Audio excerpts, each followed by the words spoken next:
What happens to bullies when they grow up and go to work?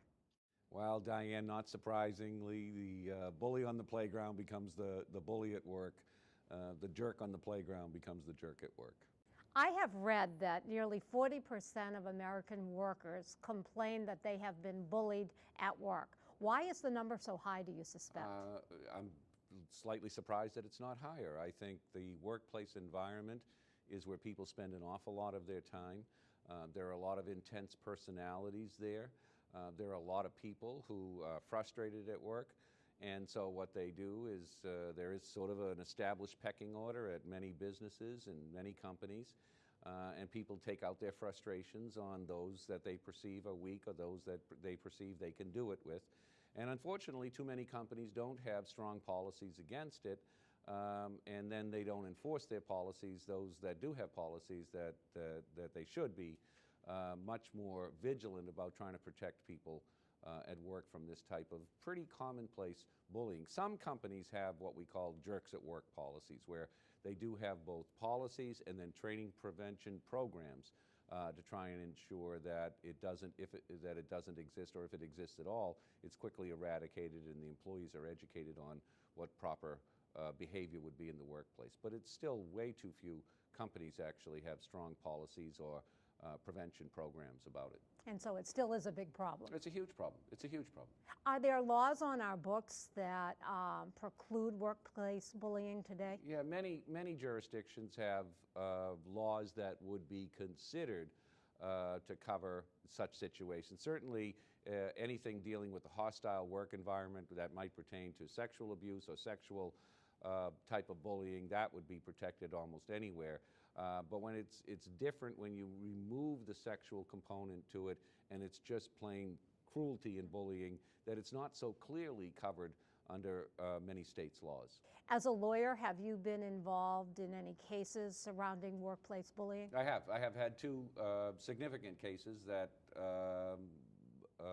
resulted in significant exposure to the company because they failed to properly take care of the initial complaints that were asserted by my clients. One male, one female, in these situations where they, over a prolonged period of time, different companies, they were bullied, they were harassed, they were attempted to be intimidated. And a lot of it was really just for pure cruelty. It didn't necessarily have to do with business situations, although the actors clearly are the business leaders in the companies within the supervisory roles.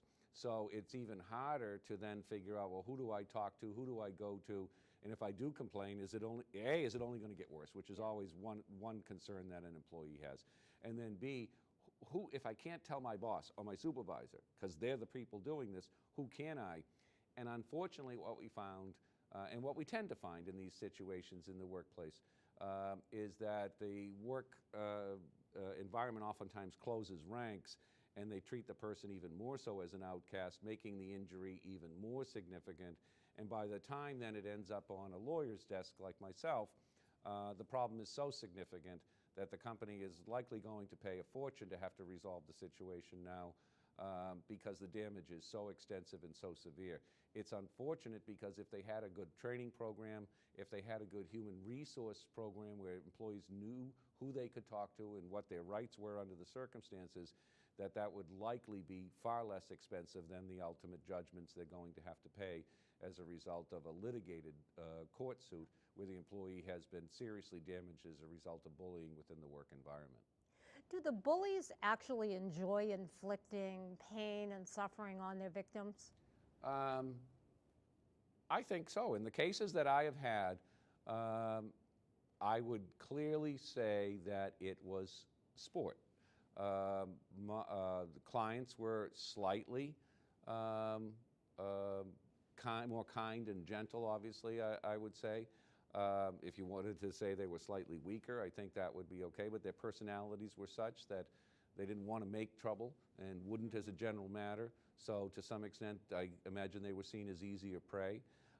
And I think it was a game to see how far you could push someone and to see to what extent they would snap. So I think bullies do it because they can and because they enjoy the reaction that they get from other people. It really is no different than when we were in second or third grade.